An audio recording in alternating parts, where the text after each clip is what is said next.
Hello, everyone. It's me again. I wanted to share with you two things that are going on in the life of our church that I feel it's important for you to know about. One is that this Sunday night, our church voted to form a search team that will begin looking for the next staff member that we'll have. And that search team is Tim Fletcher, Bill Maxwell, Danny Juarez, Joe Madison, Caitlin Pruitt, and myself. And we'll begin meeting this Sunday night and prayerfully looking through the information that we already have from some potential candidates. We are going to prayerfully just ask God's guidance and wisdom and discernment in the process. I want to share with you a little bit about what I envision this position being. We're putting the postings out as a youth or youth/music minister. And what that means is, either way, youth is the primary responsibility, but also if we can find someone who has musical training and musical ability, that we would love to provide some leadership for our music ministry there. But that's the title of the position that we're putting out there. There's a little bit more to the position than that, there's another layer to it. I believe that we are at a point in our church where we have some people that God is raising up, that they have the potential to take over a large portion of leadership in the student ministry, and I believe that's a very important thing that a church does is finding leadership from within. And our church has been through that. For most of the church history, we've had pastors or youth ministers come and stay for a year or two or three, and then there's a transition. And I know that we're looking to move beyond that. Not that any of the people that have gone before us are bad for leaving or anything like that, but we're just trying to find a more continuous stream of leadership for the student ministry.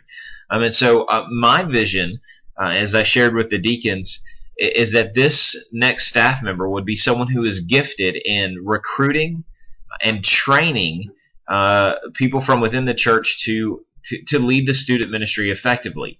Now, not totally, because obviously a staff member, they would be in charge of oversight of the youth ministry, and they would still have some teaching responsibility and organizational and administrative stuff. But a big part of the job would be, hey, so-and-so, I think you could do a good job of teaching youth Sunday school. You want to give it a try. And then investing in people and helping to figure out where they're gifted to serve. That's also the vision for anyone who would help out with our music ministry. We're not looking for someone to come in and tell everybody else that's in the praise team to go sit down, that they've got it, that they'll take care of all of it. We're looking for someone who can come in and help mine each ministry participant and help them to see how they're gifted and how we can make the praise team even better. And so that's what I envision for this position. So my prayer is that God would lead us to that person. And I ask that you be praying about the same thing, that God would clearly tell us what He wants, where He's leading us, and that we would humbly and confidently listen to Him. The second thing I wanted to tell you about is that Sunday night, our church officially adopted the mission statement that the vision team has spent the last 4 months developing.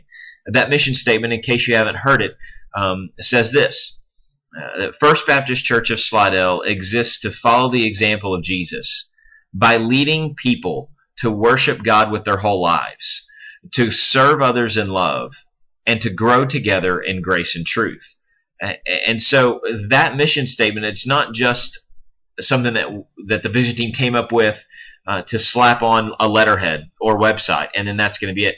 This is what we believe to be a succinct, concise, clear definition of what a biblical church is supposed to be about.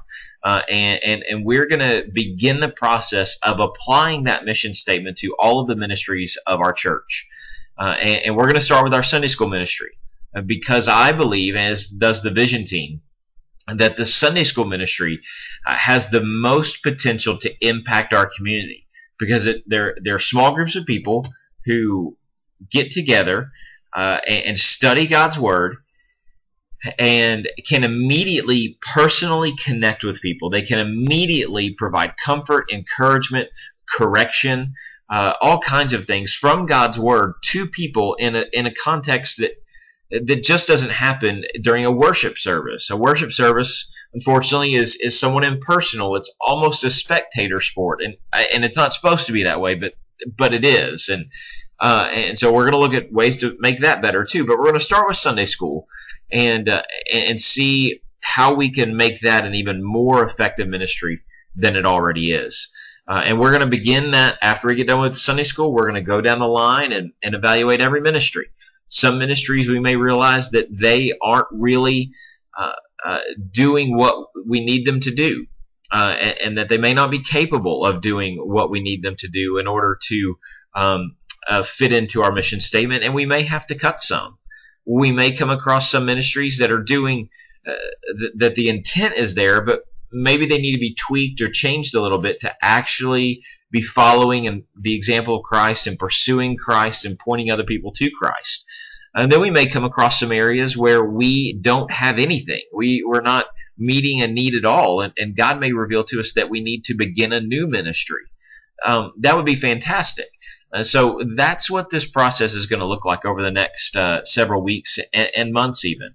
And so my prayer is that, again, God would lead us, that we would follow Him confidently and humbly and obediently, that we would trust God to build His church, that He would remind us that we are not the heads of the church, we are Christ's body, and that He has called us to be His hands and feet, not that He has called us to be the brains of the operation. So those are the two biggest things right now. There are other things going on. God is doing things in people's lives and in our community. In the next few weeks, we'll be baptizing a woman who's been coming to our church for a while, and in the last year or so has given her life to Christ and wants to begin following through with baptism and turning more and more of her life over to Christ, and that's exciting stuff. And I've had tons of conversations with other people who have walked away from the church and want to get plugged back in because they've heard about the stance that we take on standing firm on God's Word and doing our best to help other people and love other people and point them to Jesus. And so even if you don't know it, God is using you to make an impact around you. So I can honestly say I am privileged and honored and humbled to be your pastor. I love you guys, and I look forward to seeing what God is going to do through you, through me, and through us. Take care.